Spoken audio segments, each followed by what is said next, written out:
Bonjour, Bonjour, je m'appelle Françoise Gilbert, je suis la responsable de la licence générale d'espagnol et aussi enseignante au département d'espagnol.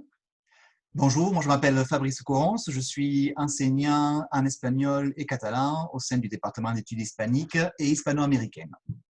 Et le document que nous vous présentons a pour but de vous expliquer le fonctionnement de la licence de langue, littérature et civilisation hispanique et hispano-américaine. Et en bas de cette première diapositive, vous avez le lien vers le site du département d'espagnol, mais également un code QR. Vous devez connaître la manipulation pour pouvoir accéder directement avec votre téléphone portable. Alors, vous pouvez scanner le code QR et accéder directement à la page du département d'espagnol où toutes les informations que nous allons vous donner maintenant sont également présentes.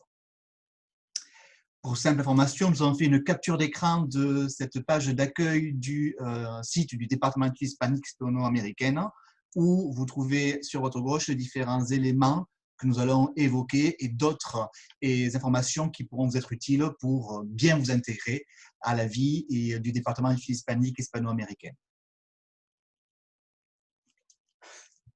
Alors, vous avez sous les yeux un schéma du cursus que vous vous apprêtez à entamer. Donc, vous avez tout en haut le bloc constitué par les 3 années de la licence d'espagnol, L1, L2, L3. À l'issue de cette licence d'espagnol, vous avez la possibilité d'entreprendre un master. Alors, vous avez la possibilité de faire un master recherche qui se compose de 2 années, M1 et M2 recherche, et qui généralement débouche sur un doctorat, donc D1, D2, D3, un doctorat qui se fait en 3 ans. À l'issue du master recherche de la 2e année, vous pouvez présenter le concours de l'éducation nationale de l'agrégation.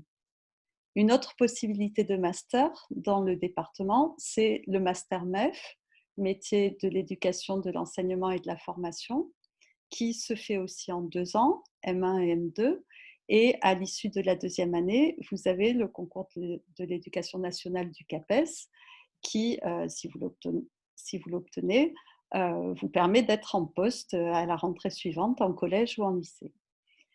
Vous avez d'autres possibilités de master à l'issue de la licence, notamment, par exemple, un master de traduction où vous pouvez être sélectionné pour entrer. Alors, tout ce que l'on vient de vous expliquer est bien sûr sur la page du département d'espagnol. Vous avez ici le code QR des différentes formations et du département d'études hispaniques et hispano-américaines. Ces formations-là peuvent être délivrées pour la licence espagnole, puisque nous allons vous parler en particulier de la licence espagnole en présentiel, mais aussi à distance. C'est-à-dire que nous avons à l'université de Toussaint Jaurès un service qu'on appelle le CED, le service d'enseignement à distance, qui vous permet de suivre la totalité de la formation ou une partie à distance selon votre ou vos contraintes horaires, ou que vous habitiez, par exemple, et loin de tout. Si vous scannez le code QR, vous allez directement sur la page du CED où seront précisées les modalités d'inscription au service enseignement à distance pour ceux qui ne pourraient pas suivre une partie ou l'intégralité des cours en présentiel. Alors, ce document est un document que vous devez connaître parce que c'est celui que nous diffusons à InfoSup qui vous donne l'architecture globale du cursus. C'est un cursus qui peut être après le 2e semestre de la 1re année, à partir de la 2e année, soit centré sur le domaine hispanique, soit avec une discipline associée. Donc le parcours centré, c'est celui euh, recou- euh, qui contient le plus de bleu, et le parcours qui maintient la discipline associée, c'est celui qui a moins de bleu et qui conserve la couleur orange. Mais on reviendra là-dessus. Ce cursus est organisé de manière à essayer de couvrir les différents territoires des différentes aires linguistiques et afin d'aborder les différentes productions culturelles de chacune de ces aires, la littérature d'Espagne et d'Amérique latine, le cinéma, la civilisation et la culture, l'histoire. Et un semestre se compose de 13 semaines. Une semaine de cours comprend entre 18 et 20 heures de cours. Et chaque semestre comporte 30 ECTS. Alors, les ECTS, c'est une mention en fait du système européen de crédit de l'enseignement. C'est-à-dire que les universités européennes se sont mis d'accord dans le cadre de l'Union européenne pour avoir même un système de crédit. Donc, chaque UE qui signifie unité d'enseignement, a un nombre de crédits ECTS. Et donc, chaque semestre est composé de 30 ECTS. Au bout de la licence, vous avez 180 ECTS qui correspondent au grade de licence, au diplôme de licence en France. Et la mention des ECTS me permet de vous parler également de la possibilité de partir à l'étranger avec cette possibilité d'engranger des ECTS dans d'autres universités qui sont en partenariat avec notre université. Vous avez deux possibilités, je vous en parle en tant que coordinateur et des relations internationales pour le département d'études hispaniques et hispano-américaines. Vous avez la possibilité de partir en Erasmus en Espagne et également vous avez la possibilité de partir en Amérique latine dans les universités qui ont noué un partenariat avec notre université Toulouse II Jean Jaurès. Et le départ en Erasmus ou en Amérique latine se fait en L2 ou plutôt généralement en L3. Il y a une campagne donc de sélection chaque année qui a lieu entre janvier et février pour qu'on puisse sélectionner les candidats aptes à partir et à profiter du séjour linguistique à l'étranger dans une université étrangère et connaître les méthodologies étrangères d'enseignement des langues et des cultures. Et au-delà, bien sûr, de cette possibilité qu'offre l'Erasmus ou la convention avec les universités latino-américaines, nous vous recommandons chaudement de partir à l'étranger, de partir dans un milieu hispanique pour pratiquer la langue tout au long de ces années de formation parce que l'oral est très important également. Alors, nous avons détaillé là les 2 semestres de la première année qui vous concernent et je vais vous expliquer un petit peu plus en détail ce que contient chaque UE, c'est-à-dire chaque UE d'enseignement. Donc, vous voyez que le bloc bleu, les UE 101 et 102 sont consacrés spécifiquement à la partie hispanique. Et donc, l'UE 101, c'est la grosse UE de langue et civilisation, c'est-à-dire que vous avez un cours magistral qui va porter sur l'Espagne et sur l'Amérique latine. Et vous allez avoir, du point de vue de la langue, un cours de syntaxe et un cours de prosodie. Ce sont les cours où on reprend toutes les bases de la grammaire, de la conjugaison. Et c'est une UE qui est fondamentale pour la suite de votre cursus. L'UE 102, c'est une UE de civilisation des mondes hispaniques et elle est couplée avec le cours magistral de civilisation que vous avez en 101. Mais là, vous êtes en TD de civilisation. Les UE 103 et 104, ce sont celles que vous pratiquez dans votre discipline associée. L'UE 105, c'est une UE d'accompagnement de projet qui vous aide à définir votre éventuel futur projet professionnel, qui vous présente les différents types de métiers qui pourraient vous convenir et qui également propose une remédiation en français. Et l'UE 106, c'est l'UE où vous prenez une langue vivante ou une autre matière en dehors de votre discipline principale et de votre discipline associée. Enfin, l'UE 107, que vous ne retrouverez pas au second semestre, l'UE 107 est une UE de méthodologie du travail universitaire, c'est-à-dire une initiation aux différents exercices universitaires que vous allez rencontrer tout au long de votre cursus, comme la dissertation, le commentaire, l'explication de texte.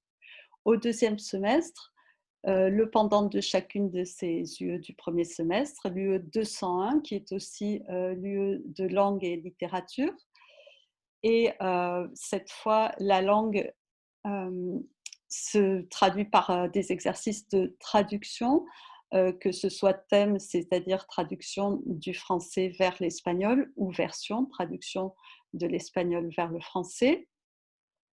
Et la littérature est située dans un CM, un cours magistral, dont le pendant en TD se trouve dans l'UE 202. Et dans cette UE 202, on vous initie donc à l'analyse littéraire. Les UE 203 et 204 sont le prolongement de vos UE 103 et 104 en discipline associée. L'UE 205, c'est toujours l'UE d'accompagnement de projet, mais elle s'agrémente de beaucoup d'oral et elle vous permet éventuellement d'envisager un projet Erasmus ou un projet de voyage en Amérique latine. Et enfin, l'UE 206, c'est toujours votre langue vivante ou une autre matière hors de la discipline principale et de la discipline associée. Vous avez ici, dans cette diapositive, l'exemple de présentation d'une UE sur la fiche sur le site public de l'Université Toulouse de Jean Jaurès. Par exemple, ici, la fiche ES 00107, donc la fameuse UE de méthodologie du travail universitaire. Et vous aurez certaines informations sur les UE en complément de ce que nous venons de vous présenter dans ces fiches, mais également sur IRIS. IRIS, c'est l'espace de travail pour chaque UE qui est accessible uniquement aux étudiants de l'université, donc avec votre accès à votre ENT, votre espace numérique de travail. Vous avez accès aux pages IRIS de chaque UE, où les enseignants ont l'habitude de mettre des informations, en plus, bien évidemment, de tout ce qui pourra vous être dit oralement dans le cadre des cours si vous prenez la modalité présentielle pour suivre les cours. Modalité présentielle qu'on appelle également contrôle continu. Nous allons vous présenter maintenant le choix de discipline associée et par la suite le choix des UE 106 et 206 et vous expliquerons un petit peu comment choisir tant la discipline associée et que la partie 106 et 206.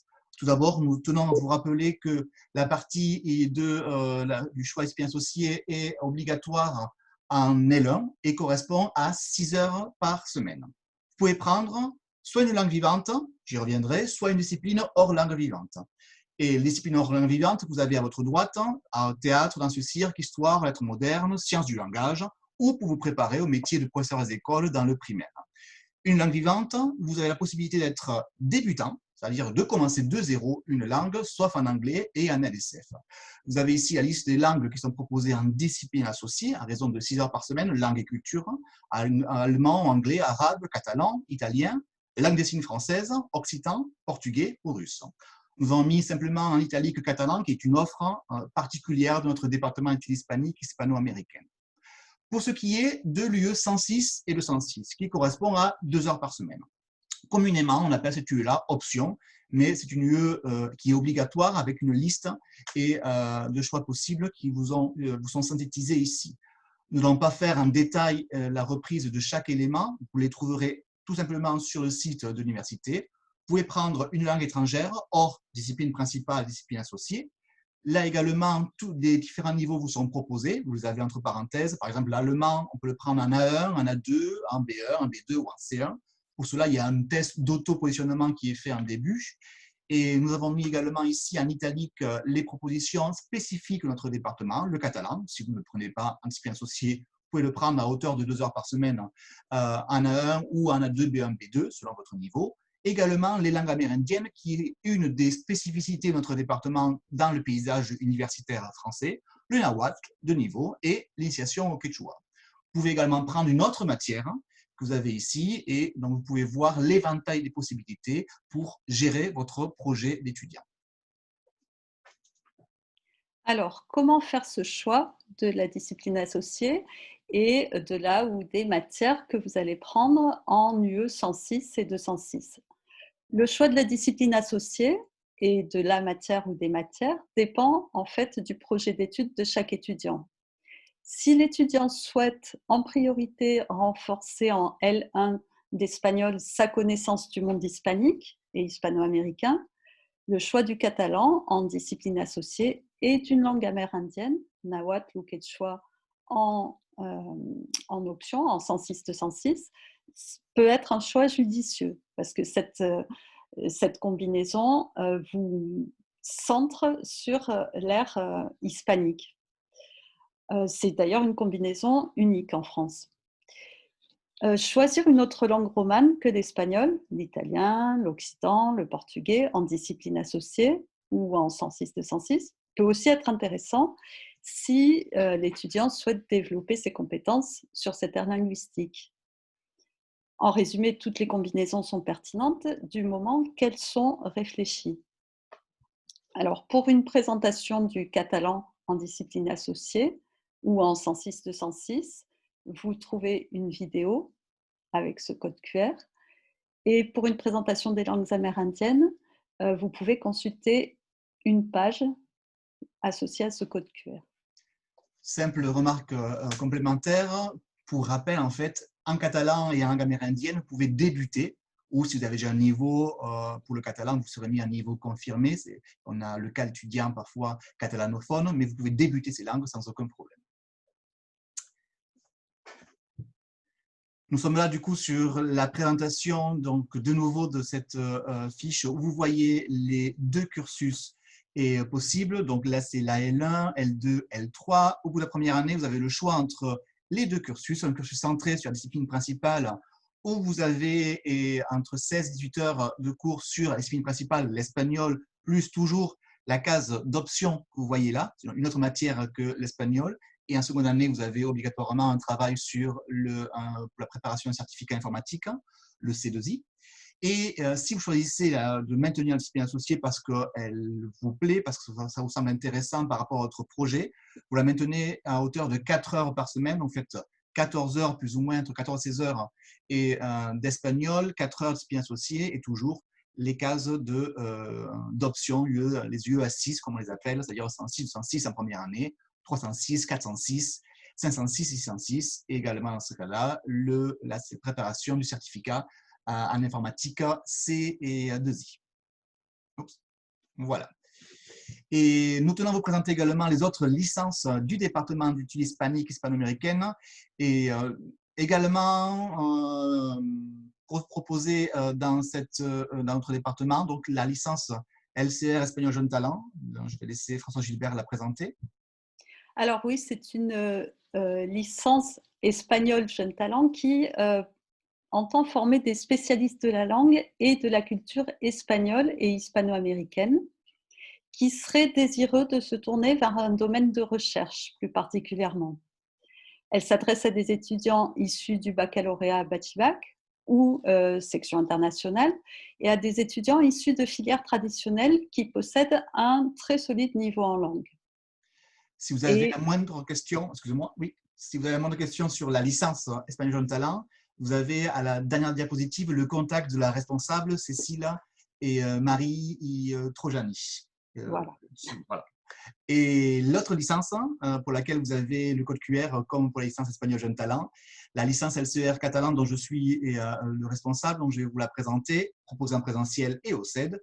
Une licence qui vise à consolider la connaissance en langue catalane, bien sûr, mais aussi les aspects historiques et culturels des territoires de l'ère catalanophone, la Catalogne, espagnole et française, l'Andorre, la Franja del Ponent, qui se trouve dans la partie orientale de l'Aragon, le Pays valencien, les îles Baléares, Majorque, Minorque et Ibiza, le Carxe, qui se trouve dans la province de Murcie, et l'Alguer, un territoire de la Sardaigne, donc en Italie, où on parle le catalan. Cette licence est ouverte au niveau débutant et confirmé. Elle est proposée en présentiel ou au CED. Et dans cette double modalité, elle est unique au monde et pour la cause reçoit le soutien de l'Institut Ramon Llull, Institut de promotion de la langue et la culture catalane à l'extérieur.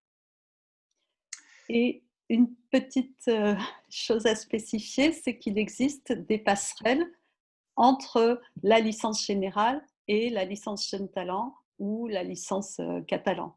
Hein, ces passerelles vous permettent éventuellement de vous réorienter.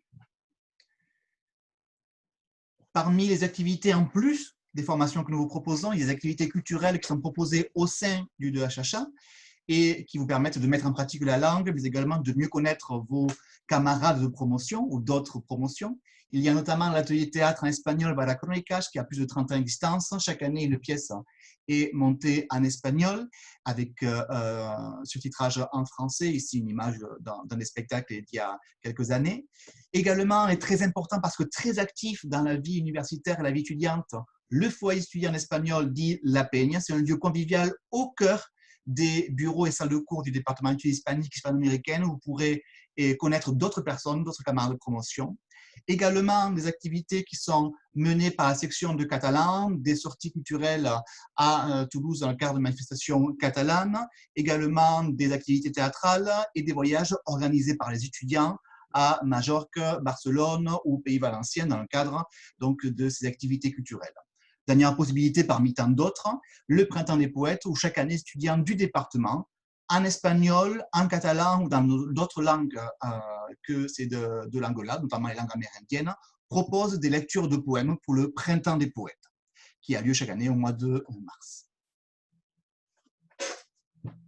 Vous avez évidemment des activités en dehors du département d'études hispaniques et hispano-américaines qui sont proposées, donc, notamment dans les bibliothèques, le CRL qui est le centre de ressources de langue qui se trouve dans le bâtiment de l'UFR de langue, mais aussi le Collex Études ibériques qui, lui, se trouve à l'intérieur de la BUC, c'est-à-dire la Bibliothèque universitaire centrale. Des pratiques artistiques qui se passent au SIAM, qui est le bâtiment sur votre gauche quand vous arrivez du métro, le premier bâtiment, et des pratiques sportives avec le SUAPS. Vous avez également des possibilités d'avoir accès à des activités culturelles en espagnol ou liées au monde hispanique et hispano-américain et en dehors du campus universitaire. Toulouse, pour des raisons historiques et des raisons également de proximité géographique, est pleine de manifestations hispaniques, notamment à travers l'Instituto Cervantes, institut officiel de promotion de la langue et la culture espagnole, dont le siège toulousain se trouve rue des Chalets, en plein centre-ville, qui propose d'activités, d'expositions et d'autres activités. Également, le Casa Català de Toulouse, qui propose des activités autour de la langue et la culture catalane, mais aussi des manifestations artistiques directement, comme les festivals, Cine Espagne, qui a lieu à l'automne, et Cine Latino, entre autres.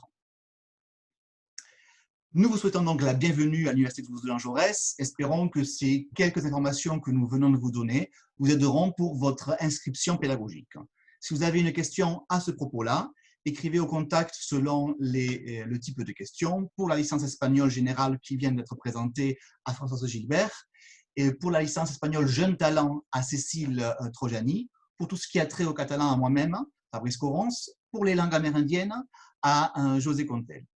Pour tout ce qui relève de l'administratif, tout d'abord, allez consulter la page scolarité de l'université qui est très bien faite et qui vous permet de répondre à de nombreuses questions. Si vous n'avez pas une information que vous désirez, contactez, si besoin, le secrétariat à l'adresse qui s'affiche dans cette diapositive. Nous vous souhaitons donc la bienvenue. Et une bonne rentrée.